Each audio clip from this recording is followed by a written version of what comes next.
Hello, എല്ലാവർക്കും എൻ്റെ ചാനലിലേക്ക് സ്വാഗതം.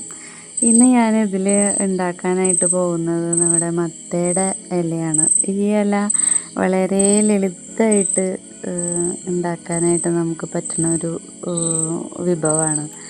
നല്ല തളിരില മത്തയുടെ നിൽക്കുന്ന കണ്ടപ്പോൾ ഞാൻ വിചാരിച്ചതാണ് ഇന്നത് ഉണ്ടാക്കാമെന്ന്. ഇത് ഞാൻ മൂക്കാത്ത ഇല നോക്കിയിട്ടാണ് പറിച്ചെടുത്തിരിക്കുന്നത്. ഇതിന് മൂത്തതാവുമ്പോൾ കുറച്ച് ഹാർഡായിട്ട് തോന്നും. അപ്പോൾ അതുകൊണ്ട് തളിര ഇലയാവുമ്പോൾ നമുക്ക് കുറച്ചുകൂടി എളുപ്പമാണ് അത് ഉണ്ടാക്കാനായാലും കഴിക്കാനായാലും. അപ്പോൾ ഇന്ന് ഞാനത് പറിച്ചെടുത്തിട്ടുണ്ട്. ഇത് നല്ല മഴയത്താണ് നിൽക്കുന്നുണ്ടായിരുന്നത് ഞാനത് പറിക്കുന്ന സമയത്ത്. അതുകൊണ്ട് തന്നെ അധികം ചളിയോ പൊടിയോ ഒന്നും ഉണ്ടായിരുന്നില്ല. എന്നാലും നല്ല രീതിയിൽ തന്നെ ഒന്ന് നന്നായി കഴുകിയെടുക്കുക. പ്രാണികളോ പുഴുവോ എന്തെങ്കിലും ഉണ്ടോ എന്നുള്ളതൊക്കെ ശ്രദ്ധിച്ച് പൊടിയൊക്കെ കളഞ്ഞ് നല്ല രീതിയിൽ അതിനെ വൃത്തിയായിട്ട് തന്നെ കഴുകിയെടുക്കുക. അപ്പോൾ കഴുകിയിട്ട് വേണം നമ്മളിത് അരിയാനായിട്ട്, അല്ലെങ്കിൽ അതിലിങ്ങനെ വെള്ളം ഉണ്ടാവും. അപ്പോൾ ഇത് നമ്മൾ കുറച്ച് നേരം ഇങ്ങനെ വറുത്ത് വെച്ച് അതിൻ്റെ വെള്ളമൊക്കെ പോയി കഴിഞ്ഞ് കഴിഞ്ഞാൽ നല്ല സുഖമായിട്ട് നമുക്ക് അരിയാനായാലും എളുപ്പമാണ്. നന്നായി കുനുകുനുകുനും തന്നെ അരിഞ്ഞെടുക്കുക. അപ്പോൾ അത് അരിഞ്ഞതിന് ശേഷം അരിഞ്ഞ് കഴിയുമ്പോൾ നമുക്ക് കൂടുതലുള്ള പോലെ തോന്നും. പക്ഷേ ഇതൊന്ന് വേവുമ്പോൾ ചെറുതായി അത് അതിൻ്റെ ക്വാണ്ടിറ്റി ഒക്കെ കുറയും. അപ്പോൾ നമുക്ക് ആദ്യം തന്നെ ചീഞ്ചട്ടി അടുപ്പത്ത് വെച്ചിട്ടുണ്ട്. അതിലേക്ക് വെളിച്ചെണ്ണ ഒഴിച്ച് അത് ചൂടാവുമ്പോൾ നമുക്കതിലേക്ക് കടുക്, താളിക്കാനായിട്ടുള്ള കടുക് ഇട്ട് കൊടുക്കാം.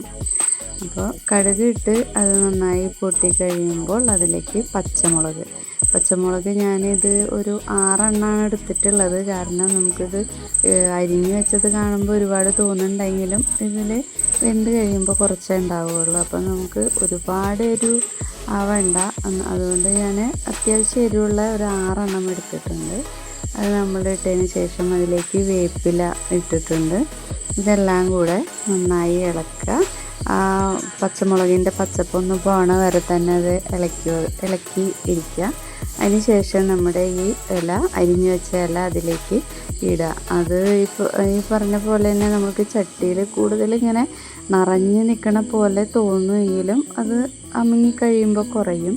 അപ്പം അതുകൊണ്ട് ഞാൻ ഉപ്പ് ഇപ്പോൾ ഇട്ടിട്ടില്ല. കാരണം എന്താ വെച്ച് കഴിഞ്ഞാൽ ഇത് നന്നായി കുറയണതുകൊണ്ട് നമ്മൾ ഇപ്പം ഇട്ട് കഴിഞ്ഞാൽ നമുക്ക് അതിൻ്റെ അളവ് അത്രയ്ക്ക് അറിയില്ല. അപ്പം ഞാൻ ഒന്ന് ആവിയായപ്പോഴാണ് അത് ഉപ്പൊക്കെ ഇട്ടത്. ആ ഉപ്പിട്ട് കഴിയുമ്പം എന്തായാലും കുറച്ച് ഇട്ടാൽ മതി. കാരണം അതിലേക്ക് ഏറ്റവും ലാസ്റ്റ് നമുക്കൊന്നും കൂടെ ടേസ്റ്റ് ചെയ്യുമ്പോൾ പോരായ്ക ഉണ്ടെങ്കിൽ ഇട്ട് കൊടുക്കാം. അപ്പോൾ ഇത് ഞാൻ വെള്ളം ഒഴിച്ചിട്ടൊന്നുമില്ല, സാധാരണ ആവിയിൽ വേവിക്കുകയാണ് ചെയ്തത്. അപ്പോൾ ഇതിന് വേണ്ടിയിട്ട് ഞാനത് മൂടി വെച്ചപ്പോൾ ഇലയിലുള്ളൊരു വെള്ളവും പിന്നെ ഇതിൻ്റെ ഒരു ആവി വെള്ളവും അതിലിറങ്ങിയിട്ട് അത് വേവാനുള്ളൊരു വെള്ളം അതിൽ തന്നെ ഉണ്ടാവും. അപ്പോൾ നിങ്ങൾക്കിപ്പോൾ കാണാം ചട്ടിയിൽ അതിൽ അടിയിൽ തന്നെ കുറച്ച് വെള്ളം ഉണ്ടാവും. ഇത് നമ്മൾ അടച്ചു വെക്കുമ്പോൾ പിന്നെയും അത് വേവാനുള്ള ഇത് ഉണ്ടാവും. പിന്നെ ഒരു പ്രത്യേകം ശ്രദ്ധിക്കാനുള്ളത്, ഇത് മറ്റുള്ള ഇലകളുടെ പോലെയല്ല. ഇതിന് ഇത്രയും കൂടെ നമ്മൾ കൂടുതൽ സമയം വേവിക്കേണ്ടി വരും. മറ്റേതാകുമ്പോൾ ചീരയുടെ ഇലയൊക്കെ പോലെ വേഗം ഒന്നാവില്ല. കുറച്ച് നേരം എന്തായാലും ഇത് വേവിക്കേണ്ടി വരും. അപ്പോൾ അത് കുറച്ചധികം നേരം തന്നെ നമ്മൾ ഇടയ്ക്കിടയ്ക്ക് ഇളക്കി കൊടുത്തുകൊണ്ടേ ഇരിക്കണം.